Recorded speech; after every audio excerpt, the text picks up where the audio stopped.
Welcome to another episode of the Hail to Michigan podcast. This is part two of the Michigan depth chart. Last episode, we touched on the offensive depth chart, and on this episode, we will touch on the defensive depth chart. Connor, Matt, how are you guys doing today? Doing well, Ronnie. Excited for episode 2 here. Yep, me too. I'm looking forward to talk about the defense. There's a lot to discuss today. Yeah. We had the Big Ten Media Day today. Jim Harbaugh spoke, Aiden Hutchinson spoke, Josh Ross spoke. Some great stuff that came from just the press conferences and just a lot of questions that we have about the defense and how they're going to line up and how it's going to look this season. And I just want to dive right into what the defensive depth chart will look like. So, Matt, we'll start with you on what you think the defense will look like this season. Sounds good. Yeah, I'm going to kind of just break it down with their base defense. I think most people are assuming they're going to be a base 3-4. And when I get to talking to DBs a little bit later in the episode, I'll mention some of the nickel possibilities and things like that. But I'll just run through the chart as kind of I see it in a 3-4 base. At the 5 tech or the bigger, the big defensive end, I've got Julius Welskoff, Mike Morris, and that's kind of an assumption that one will be more of an end, one position will be more of an end, and one will be more of like a defensive tackle that you would typically think of defensive tackle 3 tech. At the 3 tech spot, I've got Chris Hinton and Donovan Jeter. And at nose tackle, I've got Mozzie Smith and the transfer Whitley. At the outside linebacker spots, one of them, we'll just call them the edges. I've got David Ojabo and Jalen Harrell. And at the other spot, I've got Aiden Hutchinson and Taylor Upshaw and Braden McGregor as kind of a notable third there. The inside linebacker spot, I've got, I kind of label them as Mike and Will. I think one of them will be a little bit bigger. One of them will be more of the fast, kind of quicker guy. But I've got Josh Ross and Michael Barrett as the starters. Behind Ross, I have Junior Colson and Khalil Mullins. And behind Barrett, I have Nakai Hill-Green. Moving to the back end, I've got DJ Turner listed as the starter. And I'll get into a little bit more of that later, but I have him starting opposite Jamon Green. And then I've got Vincent Gray listed as the third corner, and I've got kind of the fourth cornerback as a kind of up in the air. I think it could be any number of guys depending on how they do things there. So I think those will really be the top 3, and then maybe a drop-off after that. At free safety, I've got Daxton Hill and Makari Page. And at strong safety, Brad Hawkins and R.J. Moten. And that's pretty much it there on the base. There's a few things I'll get into a little deeper on the defensive backs, but that's what I've got as a 2 deep as of today. Yeah, that front 7 and how it's going to align, it's going to be a lot of fun, especially on this episode, because I've got it like completely different on some of those spots. So when we get to mine, it's going to be really fun. Connor, what about you? I actually have exactly the same thing as Matt has. I've got Green Warren as the 4th corner if I'm looking for a spot to highlight. We kind of like Matt says, I'm still mostly in agreement here. There's a top 3 that seem pretty clear. In Jamon Green as your number 1. The coaches have more or less said as much. It sounds like DJ Turner might be passing Vincent Gray as number 2, but it's ongoing. It'll go into fall camp, certainly. And then that fourth guy is up in the air. It seems like from a talent perspective and also a size perspective, it would really make people feel good, coaches and fans both, if Green Warren stepped up. He's a top 200 recruit, major school in LA, and he's listed at 6 foot. He's bulky enough. He can play against and run support really well. So I'll say he's going to be the 4th guy, and in fall camp will take that spot. But yeah, not to be redundant, so we can mostly skip over what I've got, but it's exactly what Matt had from a 2D perspective. Yeah, I really hope that Green Warren emerges as a fourth corner. That would be really good. I liked him a lot going out of high school. I think he's got a ton of talent, really good cover corner, really good in run support.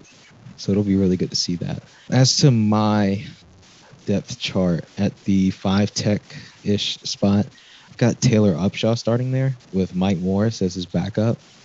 Then at the 3 tech, I've got Chris Hinton and Julius Welshoff. Then at nose tackle, I've got Jeter as the starter and Mossy Smith as the backup. I think there's just such a lack of depth, and especially in terms of big guys of the middle that are ready to play right away. I know that there was some talk that Jordan Whitley just might not be ready to play just because of his conditioning and his size and trying to get back down to playing weight.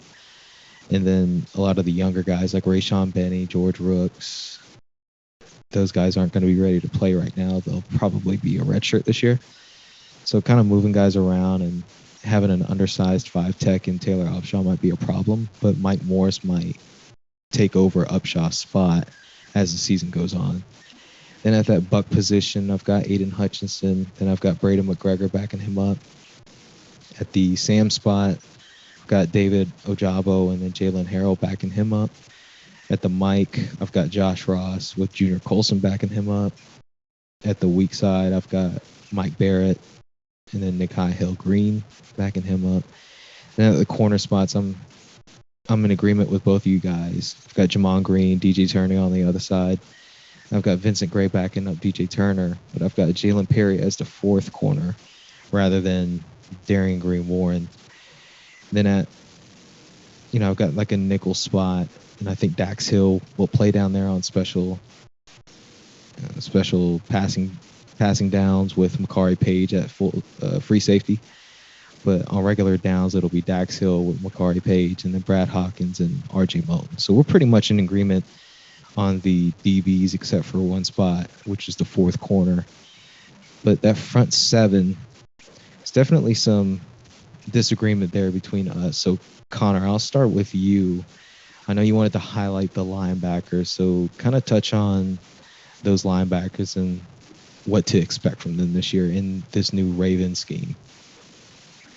Yeah, so if we take the field and the defense ends up looking more or less like the stuff the Ravens have been running for the last few years while Mike McDonald was there under Wink, who is the one-day Hall of Fame defensive coordinator in Baltimore. We're going to see a base 3-4 that goes into a nickel sometimes, but what you're going to get on most downs is 2 stand-up outside linebackers that play on or near the line of scrimmage.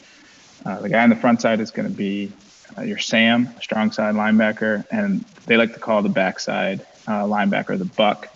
Both of these guys are going to play around 6'3"-ish, maybe taller, and both about 260, 265. So the huge winners from the current roster from this theoretical scheme switch that Michigan's undergoing right now seem to be the guys who are going to fit into the Sam role this year in David Ojabo and Jalen Harrell.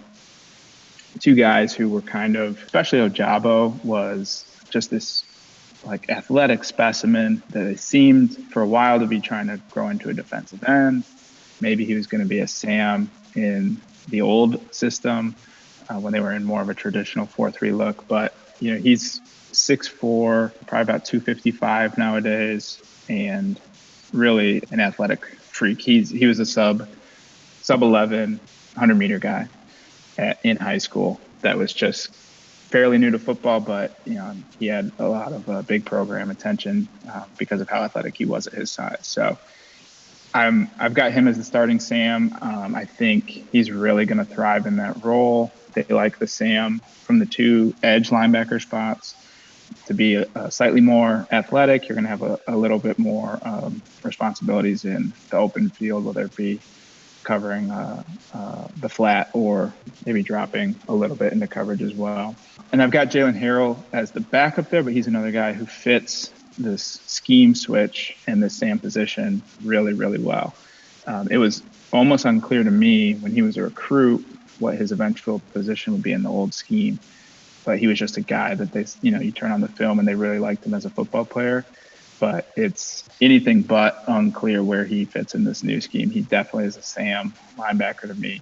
Another guy who's in that 6'4", 250-ish range, athletic, but a guy that you really want to play on the edge. So I think that's kind of it's a clear two deep.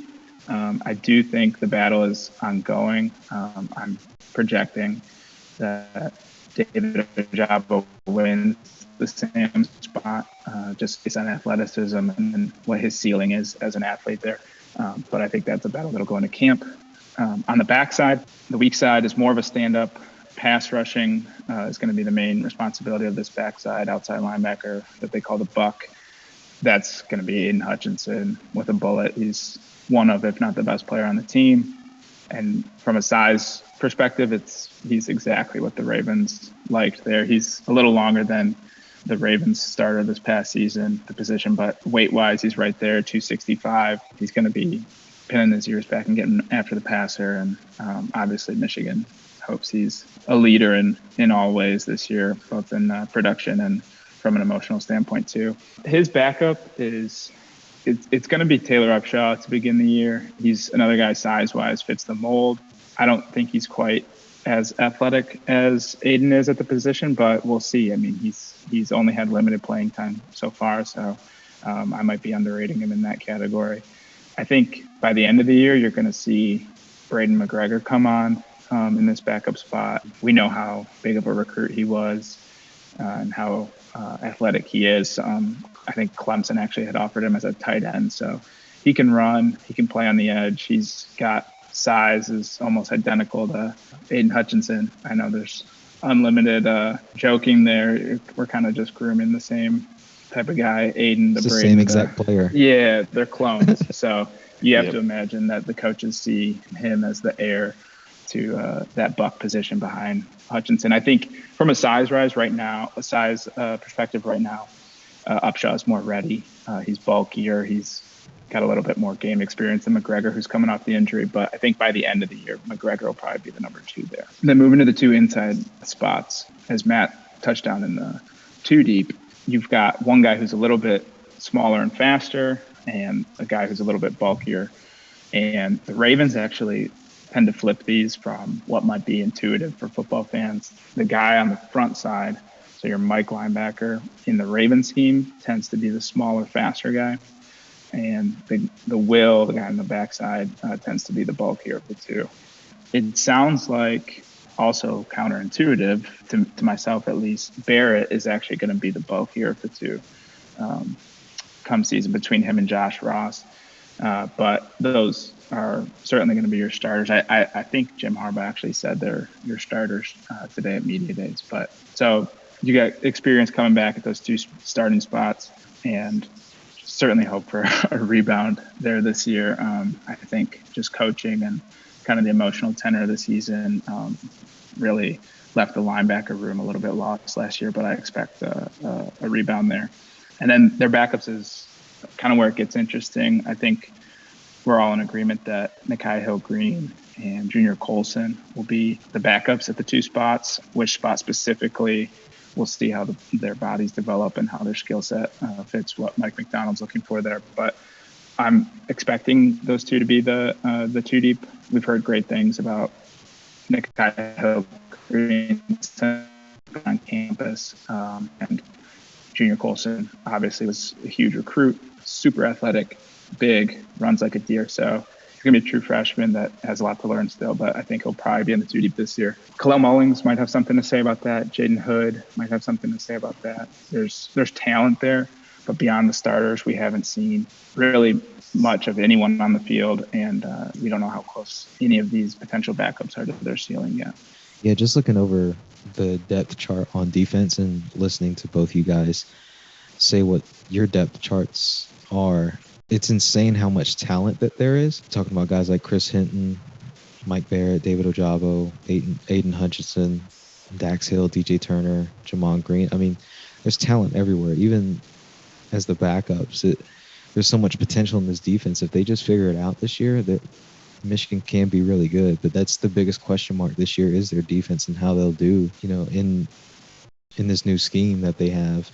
I think it's a lot more friendly to the players that they have in this system, especially on the back end. And, Matt, that's something that you wanted to touch on. And guys like Vincent Gray struggled last year. Brad Hawkins had a really bad year. Dax Hill, didn't live up to his expectations. The only guy on the back end that really showed out last year was Jamon Green. So touch on a little bit more what you have on the depth chart on the back end and what you expect to see from them this year. Yeah, kind of similar to the offensive line discussion.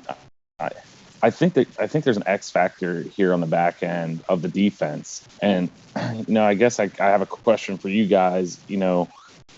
If we're assuming Makari Page and RJ Moten are safeties 3 and 4, whether you have them behind Dax or Hawkins or who you have come in for, let's assume they're safeties 3 and 4. Are safeties 3 and 4 better than Michigan's corner number 2 behind Jamon Green? Not at corner. Are they better football players than corner number 2? I think on paper, yes, but I think DJ Turner has a ton of potential. And we saw what Vincent Gray could do in the 2019 season opposite of Ambry Thomas. He got really exposed last year, but I think there's some talent there. And in a system like this, I think it fits him really well. Yeah, I would agree with that. Right now, I would say that the corners after Jamon Green look a little weaker, but like Ronnie said, you could see a huge rebound from Vincent Gray this year, looking, over the course of the whole season. Maybe he looks more like 2019 Vincent Gray, maybe even a better version of 2019 Vincent Gray. And DJ Turner's a guy that had offers from almost everyone coming out of high school. He's a twitchy guy. He's got a lot of potential. So I would say on paper, right now, the corners look a little weaker, but there is potential there. Yeah, I guess the reason that I asked the question that way was because, and I was very against this last year because I was very much a Vincent Gray believer. But I almost think you have to force Dax to play corner, because to me, in base with 4 DBs, to me, Jamon Green and Daxton Hill at corner, with Hawkins and either Page or Moten at safety, is the best 4 guys you can get out there. I don't know that that's going to happen. I don't know that Dax has any interest in playing corner. Sam has mentioned it. Sam Webb has mentioned it multiple times on his radio show as being a possibility. And I'm starting to lean that that's what I would prefer, strictly because, as we've discussed a little bit, I think Gray was really exposed last year, and I was a big supporter going into the year. If he bounces back, then that takes a little concern out. I think I'm right with you guys. DJ Turner is very talented, but both years he's been there have been pretty significant injury concerns. I mean, you're talking, last year was only 6 games, but you're talking about missed availability for a large portion of his freshman year, and at least a game or 2 last year that he just wasn't available to play. And maybe he dressed and just didn't get it in. It's Michigan's kind of secretive about that, but I did quite a bit of charting on the special teams and didn't see him in a few games on the special teams. And normally, as corners 3 and 4 are often on that group. I think Dax will play, at minimum, play a lot of nickel when they go to their nickel package and bring in that third safety. I think on the back end, maybe not schematically, I think we'll play a lot more zone. But I think on the back end, in terms of personnel groupings and stuff, I think it's going to be similar. I think McDonald's going to play a lot of 3 safety looks, with Moten even functioning maybe as a, kind of a linebacker role, at linebacker depth. And I think Makari Page will be, the third safety in terms of a deeper guy, kind of playing a deep half or playing center field. But I guess just when I look at it and I consider the possibilities back there, a lot is just going to depend on that second corner. And I feel like we were in the same spot last year. Do we have a second guy that, and it's actually flipped. We thought Gray was the one going into last year. Mm-hmm. that would be the one we could count on. And now it's Green, and it's like, okay, you know, is it going to be one of the actual corners, or are we going to have to do something, you know, do some shuffling? I think when they go to the nickel, they'll use a number of different skill sets there. I think Andre Selden could work his way in as the cover nickel. I hope so. Yeah, I do too. I think, you know, despite his size, I think he showed a lot in high school, just coverage ability. He locked down especially Julian against Fleming at the opening. Yeah, yeah, and he had a couple of those clips. I can't remember the tight end, if it was Darnell Washington. But yep. Down at the at the All-American game. You know, I just think he's got the right attitude. I think it was always going to take a little time. I mean, he was very light coming out of high school. I think he'll kind of factor into that mix. You know, similar to our discussion on wide receivers. I think you're looking for a top group. You know, and I do think defensive back, in terms of the safeties, in terms of the flexibility with some of the nickels and stuff. I do think it's maybe the deepest unit on the defense in terms of returning production, guys that we've seen, and it's just going to be a matter of if they can adjust to the new scheme, a little bit more zone. I think there's talent back there. Just got to see how it all fits.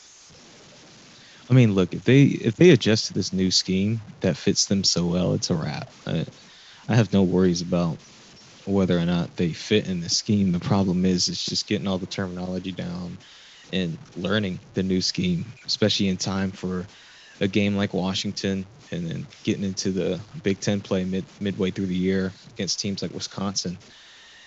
So it'll be interesting to see how they do on that end. You know, like we mentioned earlier with Andre Selden, as somebody that we hope can emerge as, you know, another cover corner on this team. And, you know, you hope to see more depth come along as the year goes. Because if Daxton Hill is your fourth corner and he's your starting safety, it's kind of worrisome. I will say, to your original question, Matt, it seems like of all the defensive backs that you would consider a backup, the next man up that they trust the most seems to be, just based on what we heard in the spring, R.J. Moten. And we know that the Ravens like to run a lot of 3 safety looks, like you mentioned, a lot of 5-6 D-back looks. So it seems like scheme, you know, they might even if Dax Hill doesn't want to make the full-time move to cornerback, they might just use scheme to rotate him into coverage responsibilities and cornerback alignments, and get Moten onto the field as kind of that fifth or sixth D-back that they really, really like. Yep, I agree. I think Moten, and even Makari Page, I mean, I think both of those guys, you know, will see a lot of time this year. And, you know, truthfully, with Dax's early entry potential, I mean, both of those guys are going to be counted on next year, plus additionally maybe Jordan Morant, maybe Quentin Johnson, you know, some of the Rod Moore. Yep. Rod Moore, yep. So I think at least the backup safeties are going to see a lot of time in special packages, because we're going to need them not only this year, but certainly next year to play big roles. So. Yeah, in those special packages, especially when you've got a safety dropping down, sort of like in that linebacker role, I think Jordan Morant fits that so perfectly. If you watch his film from high school and just looked at how he played football, I think it's the perfect fit for him. And that's like all the Bergen Catholic guys. I feel like Jaden Gould was kind of in that same mold. Yeah, he's not a corner. He's a safety. Right. And he's big. Like, he's even a big safety. Like, yeah, exactly. He's like 6'2", 220. Yeah, I feel like those Bergen Catholic guys are just all built the same. Mm-hmm. Yeah, or just that whole New Jersey area. Yeah, I was going to say the Jersey area, because that's Moten is, but Jabril for sure. Moten, yeah. Moten is like a big physical baseball player. He was a running back. He's just like a, hard-nosed dude. So I think Hawkins both him. was a safety, Yeah. wide receiver. Yep. I mean, all the Jersey DBs. So the final position group that we wanted to take a look at was the defensive line. That's something I'll tackle right here. I kind of like to visualize for people in terms of how they'll fit on the scheme and kind of give examples of what they'll look like in comparison to the players that the Ravens had in their scheme from last year. So I'll start off with the nose tackle. I had Donovan Jeter there with Mozzie Smith as the backup. I know you guys had Mozzie Smith as the starter with Jordan Whitley as the backup. Either way, it's like your Brandon Williams, Justin Ellis type of role. It's just somebody that's going to plug the middle up, especially in run support. And for a team that was so bad everywhere on defense, but especially in run support, when you saw in the Penn State game where they were just continuously gashed up the middle, outside zone, I mean, whatever you could think of, they were just completely pulverized on the running game last year. So this is going to be a really important position. I think somebody like Mozzie Smith has to step up, and this is year 3 now, and he was a highly regarded recruit with offers from plenty of schools. I think there's a lot of potential there. I think there's a lot of expectations there. And then with Donovan Jeter, this is his fifth year. Excuse me, this is his 5th year in the program. He showed some flashes last year, especially in pass rush, but I want to see more out of him on run defense. And I think this spot will do a really good job in helping him reach that potential up the middle.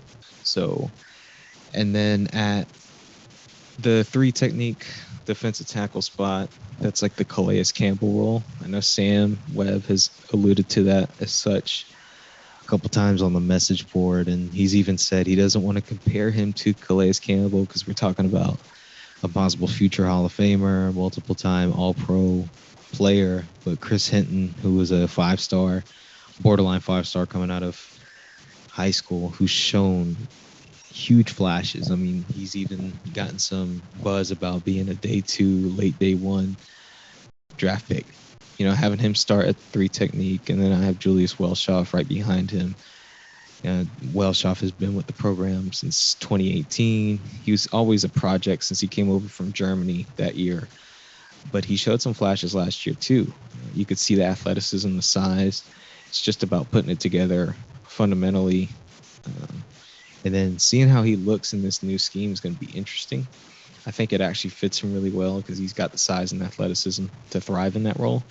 I would like to see him pack on a couple more pounds because that role is mainly for guys that are like 290 to 310-ish pounds. And I think he weighed in last year at like 280. So packing on some more pounds there would help out a lot. And then that 5 technique defensive end type role, that's like the Derek Wolfe role that the Ravens ran in their scheme last year. I had Taylor Upshaw there because I think he packed on some size during the offseason. But it wouldn't surprise me if we saw a guy like Mike Morris overtake that role and be the starter there some way, or, somewhere halfway through the season. We heard some really big buzz on Mike Morris throughout the spring game, spring camp.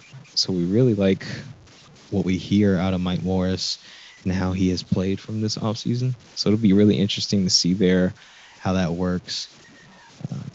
We all know how important it is for the defensive line to be good. We saw in 2018, 2019 against Ohio State how they couldn't even get to the quarterback, not even for sacks, but just, any quarterback hurries or just making the quarterback feel uncomfortable. And they hung 56 and then 62 on us those 2 years. Just had the DBs running around everywhere. So I think it'll be really important for these guys to be able to get to the quarterback. I know that there were some reports that a lot of times during the spring game, it was seen that they were putting their hands up and batting balls down, even if they were getting to the quarterback. And that's something I really like to hear. That's something that all defensive linemen should be taught. I think Noah did a really good job of implementing that in the defensive linemen. So that'll be really important this year. to not only get to the quarterback, but if you can't get to the quarterback, find some ways to impact that. And so getting your hands up, especially with guys that are huge along the defensive line, is going to be really important. Yeah, so I think there's a lot, like you said, Ronnie, that it's kind of like we have to see how some of these guys who hadn't hit their ceiling yet in the old scheme or hadn't found their true position yet in the old scheme are going to fit into the new scheme. And you bring up Calais Campbell. I mean, he does so much for the Ravens, obviously on a play-to-play basis, but just schematically having a dude that looks like Calais Campbell it's just a cheat code for their coaches and their scheme. I think, to me, the guy that looks most like Calais Campbell, Michigan's current roster, is Julius Welshaw. And you said it. I think this of the D-line, the guys we consider D-linemen now on the current roster, I think this scheme change fits him the best, benefits him the most. He was working with former NFL player Brandon Collier the other day. It must be throughout the offseason he works with them. And Collier tweeted a picture and kind of some stats, some measurements of Juice, call him. And you see him standing next to Brandon Collier, who is not a small dude, and he's just kind of towering over him. Welshaw is. Collier said he's 6'7", 290, and ran a 4.68 apparently. So that's the kind of physical freak that can almost replicate Calais Campbell. Obviously, like you said, Ronnie, you don't want to call anyone Calais Campbell because you're talking about a freak of nature who's done it on every level of, in college and in the NFL. So, but if anyone can do it, can replicate that from Michigan this year, I bet would be on a Julius Welshaw. And like you said, we know he was a project, just a huge athletic dude that you're waiting for him to become a good football player.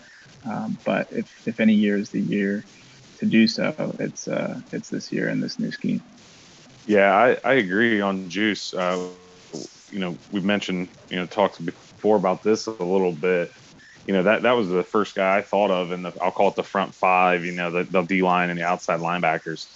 Him and Ojabo were, when we made the scheme switch to the 3-4, those were the first two guys that jumped out to me, like, oh, they're going to get a shot here. The only thing that concerns me with Juice, we didn't hear a lot about him in the spring. I don't know if he was hurt or what there. But you'd think, if he was locked in at starting, you would have heard something there. Is Juice his nickname? Yeah. I'm sitting here like, who the fuck is Juice? I was like, I've never heard that nickname before.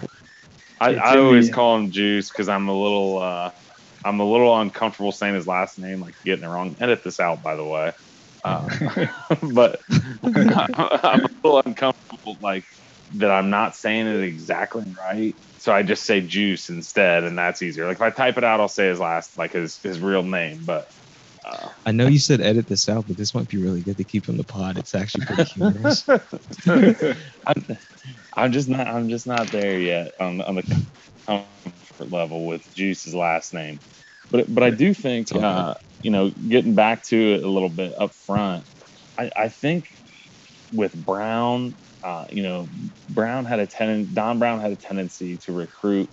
We would always get so frustrated, the fans.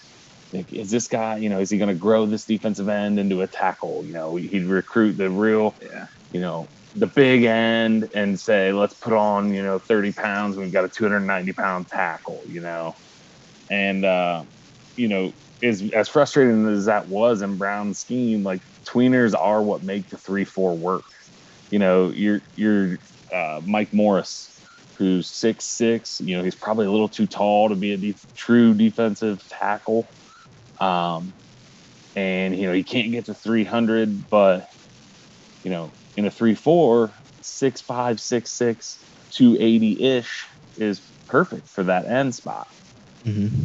Your outside linebacker, your David Ojabo, your Josh Uche, type that, as an off-the-ball linebacker maybe aren't a perfect fit, but, they get after the passer. They're athletic enough to drop if they need to, but they're at their best when they're playing, that wide 9 or however you want to phrase it there. And, I mean, that's perfect for a 3-4. And I think Donovan Jeter especially, I don't know what the plan has been with him. Obviously they wanted to bulk him up. They tried him at nose tackle, I think a little bit unfairly. Despite his weight, that's never really been his skill set. I just think they haven't had a clear plan for him. And I think he would be better suited as kind of a spot minute guy than starting at the nose, which is why Mozzie's wrestling background, and I think he's a little bit bigger than his listed weight. And I don't know how much we're going to play a true nose tackle. I think we're going to play a lot of 2-4-5 nickel, which would move like a Hinton and so similar to like a Washington defense. Yeah. And Wisconsin plays it. Yep. Yeah, Wisconsin's the one I always think of because Wisconsin had Isaiah Loudermilk, and I believe it was Garrett Rand was the other guy's name. But those guys were war daddies at defensive end. Yeah. And they said, okay, our nose can only play 20 snaps a game. He was a young guy, I think last year, maybe even 2 years. Maybe he's played 2 years now. And they moved those guys into kind of a 2-3 tech, move the ends down, and they moved the outside linebackers as basically stand-up rush ends. And that was how they played. I don't know what the percentages are. I haven't read into their percentages, but if you're playing 60% nickel, I think you're going to see a lot of, front four of Ojabo, Aiden, Hinton, and then the fourth one, Juice, Jeter, Morris, maybe some Mozzie, but I think Mozzie will be kind of an early down nose, and that's really it, which is why I think Jordan Whitley can actually contribute. I mean, they don't need him for a ton of snaps. They need him on those early downs when Mozzie's gassed, Mm-hmm. Yeah. Team gets a 6-yard gain on first down. Mozzie's in there on 2nd and 4. They get a 15-yard run. That's first down again. Mozzie's gassed 2 plays, 3 plays in, however many it is the drive. We need Whitley to spot 2 snaps.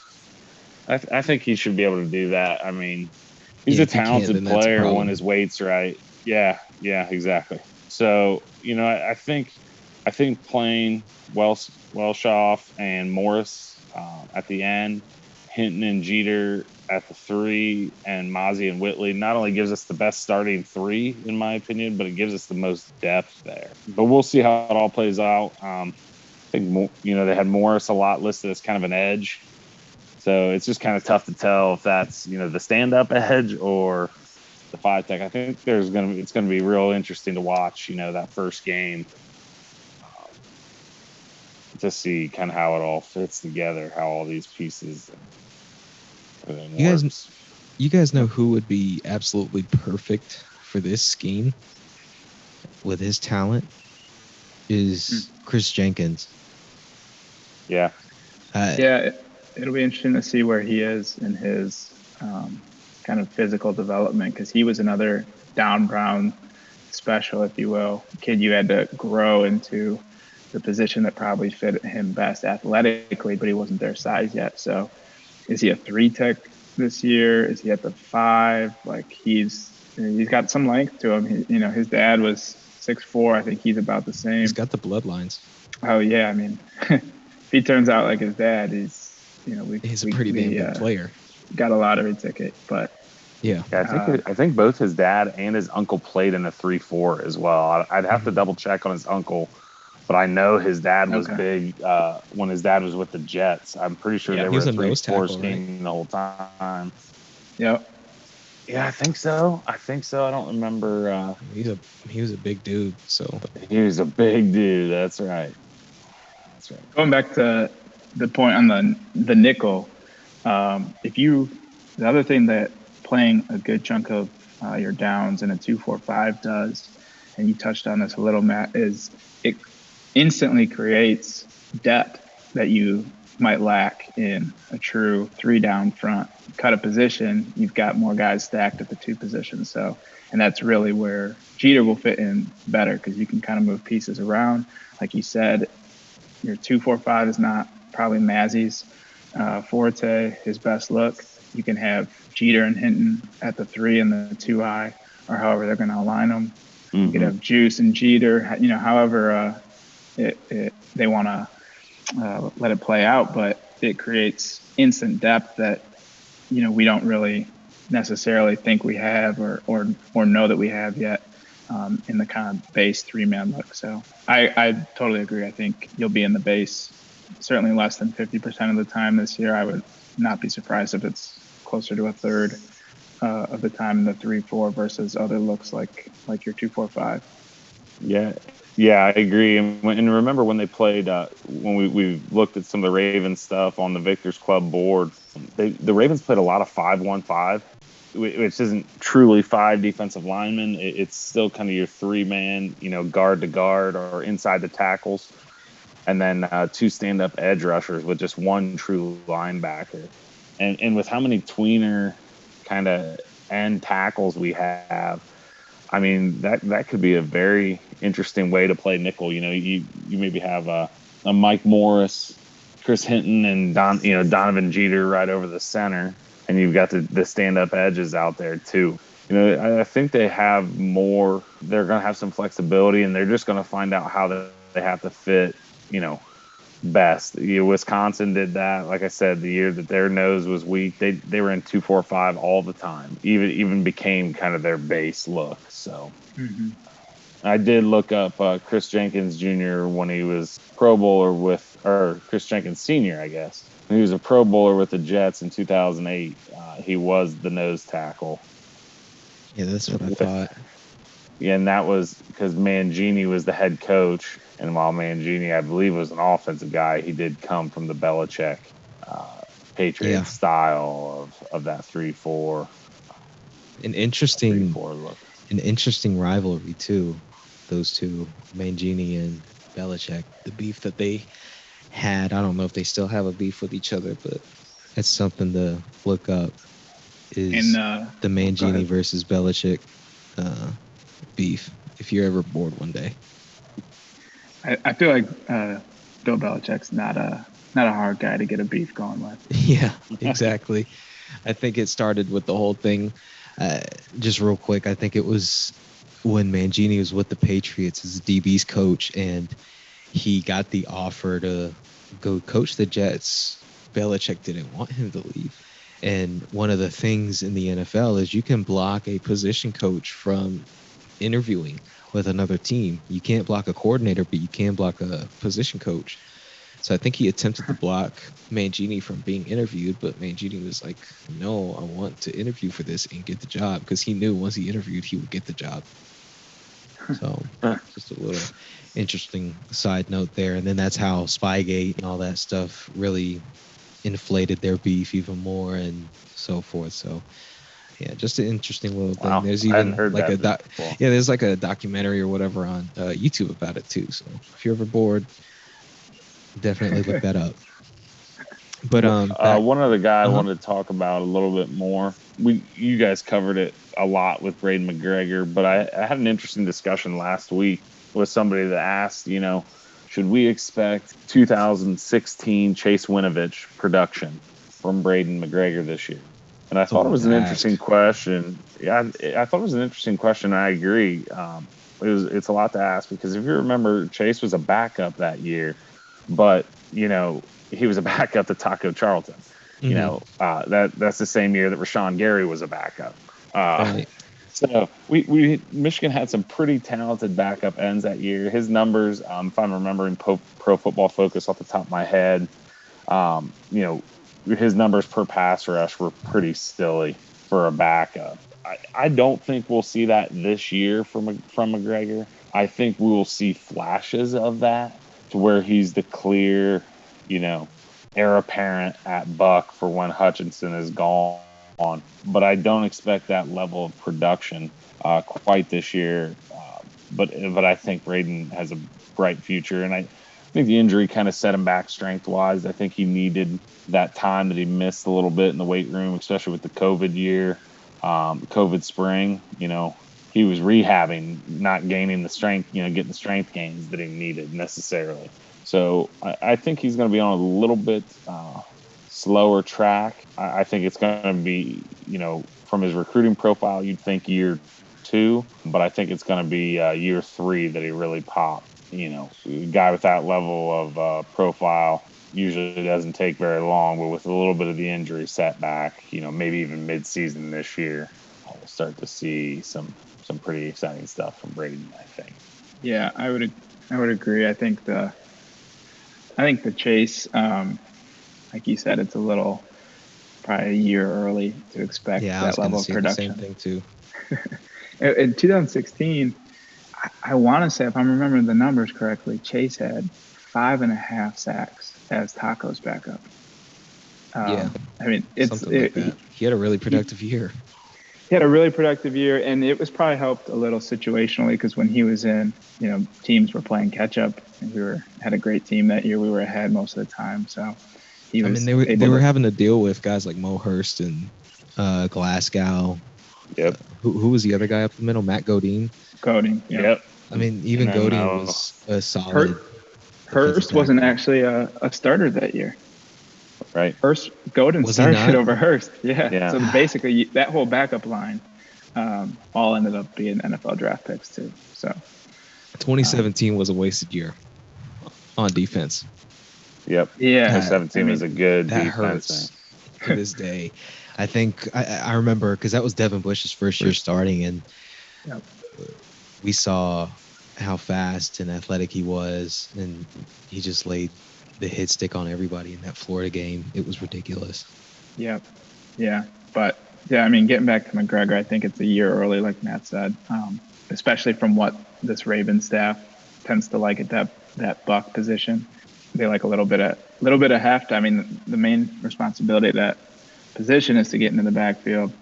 You have to obviously contain the edge, but they want that position getting after the quarterback. But I mean, he was a guy that had offensive offers from some of the best programs in the country too. So he can run. The athleticism is not going to be an issue. The issue is going to be where is he at in his strength development and kind of just the confidence. I think we've seen that with a few players coming off an injury. Donovan Jeter is one who's had multiple leg injuries, so it's kind of building the muscle and contact confidence back up.